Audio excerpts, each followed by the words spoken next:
Hello friends, part 2 में आपका स्वागत है।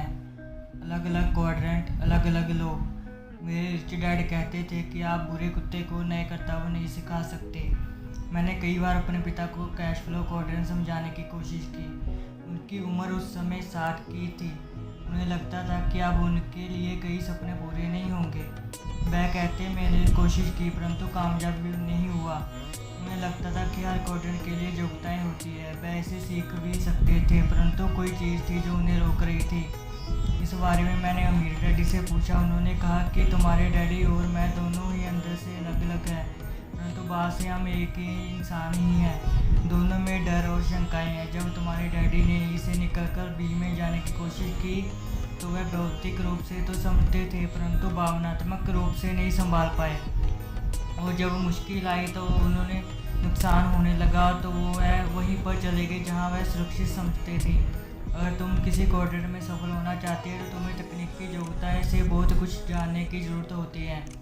उस अंतर को समझने की ज़रूरत होती है जिससे लोग अलग अलग क्वाड्रेंट की तरफ प्रेरित होते हैं। मैंने पूछा कि क्या मेरे पिता बदल सकते हैं। उन्होंने कहा बिल्कुल। क्वाड्रेंट बदलना कोई नौकरी बदलने जैसा नहीं, ये ज़िंदगी बदलने वाला अनुभव है। मेरे अमीर डैडी पढ़े लिखे नहीं थे परंतु उन्हें पता था कि पढ़े लिखे लोगों को काम में कैसे रखें। मैं सोच रहा था कि कैसे पता चलेगा कि कौन लोग ई हैं या एस हैं या बी या आई, और इस अंतर को कैसे पता चलेगा। ई यानी कि कर्मचारी। जब मैं सुरक्षा या सुविधा शब्द के बारे में सुनता हूँ तो एहसास होता है कि सामने वाला क्या है। सुरक्षा शब्द तब होता है जब डर हो। ई क्वाड्रेंट वाला व्यक्ति डर के भाव से अंकित होते हैं। उन्हें सुरक्षा की अवस्था होती है। उनके लिए धन जरूरी नहीं, सुरक्षा है। ऐसे ये लोग खुद अपने बॉस बनना चाहते हैं, जब मर्जी का काम करते हैं। जब वह कड़ी मेहनत करते हैं तब भुगतान पाने की आशंका रखते हैं। वह धन्यवाद समझते हैं कि अलग वह कड़ी मेहनत नहीं करते तो अच्छा भुगतान के योग्य नहीं है। ये लोग डर के कारण सुरक्षा नहीं चाहते बल्कि सारा नियंत्रण अपने हाथ में लेना चाहते हैं। जब डर या आर्थिक जोखिम की बात आती है तो वह बैल के सींग पकड़कर मुकाबला करना चाहते हैं। इसमें शिक्षक प्रोफेसर मिलेंगे जैसे डॉक्टर, टीचर, वकील, सेल्समैन, डील स्टेट एजेंट, दुकानदार, सफाई कर्मचारी, ट्रैवल एजेंट, प्लम्बर, कारपेंटर, प्रबंधक, प्रवचन देने वाले, कलाकार, इलेक्ट्रीशियन आदि। इसमें लोगों का विचार होगा कि कोई भी मुझसे बेहतर नहीं कर सकता, इसलिए इन लोगों को दूसरे व्यक्ति को काम में रखने में मुश्किल आती है। ये लोग दूसरे लोगों को शिक्षित करने में भी हिचकिचाते हैं क्योंकि इस तरह वही व्यक्ति प्रतियोगिता के रूप में खड़े हो जाते हैं और उन्हें और ज़्यादा मेहनत करनी पड़ती है। बी यानी कि बिजनेस। इस तरह के लोग एस के विपरीत होते हैं। जो सच्चे भी होते हैं वह ई एस बी आई लोगों के बीच घिरे रहना पसंद करते हैं। ये लोग काम सौंपना पसंद करते हैं। इनका लक्ष्य है कि वह काम खुद क्यों करे जो दूसरा उससे बेहतर कर सकता है। हेनरी फोर्ड इसी सोच में फिट होते हैं। एक बार कुछ पूंजीजीवी है फोर्ड को ज्ञानी साबित करने आए। फोर्ड ने कोई भी सवाल करने की चुनौती दी तो उन्होंने सवालों के विचार कर दी। फोर्ड ने मेज पर रखे फ़ोन को उठाया और सहयोगियों को बुलाकर सवालों के जवाब देने को कहा, जो उन्होंने तत्काल दे दिए। उन्होंने कहा कि वह काम करने के लिए कॉलेज में शिक्षित लोगों को रखना बेहतर समझते हैं ताकि उनके लिए महत्वपूर्ण काम करने को समय मिल सके। मेरे डैडी कहते हैं कि बिजनेस की तकनीकी योग्यताएं आसान है परंतु मुश्किल तो लोगों के साथ काम करने में है।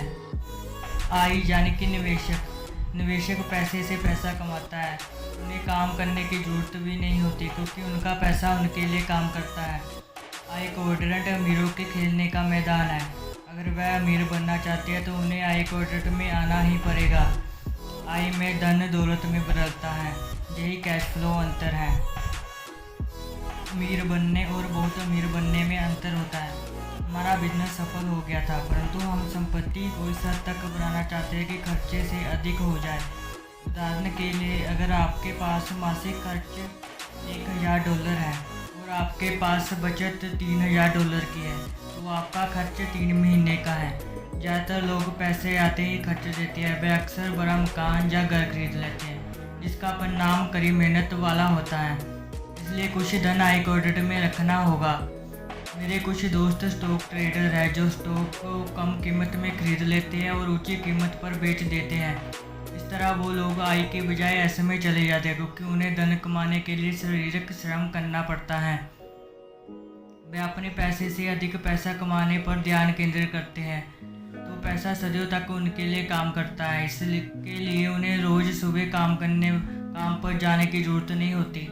टैक्स लाभ भी हैं। अमीरों के अमीर बनने का एक राज ये भी है क्योंकि उन्हें कोई टैक्स नहीं देना पड़ता, क्योंकि वे अपना धन आमदन कोई कॉलम से नहीं बल्कि संपत्ति के कॉलम से कमाते हैं। वे कर्मचारी के रूप में नहीं, निवेशक के रूप में कमाते हैं। जोखिम लगभग जीरो हो सकता है।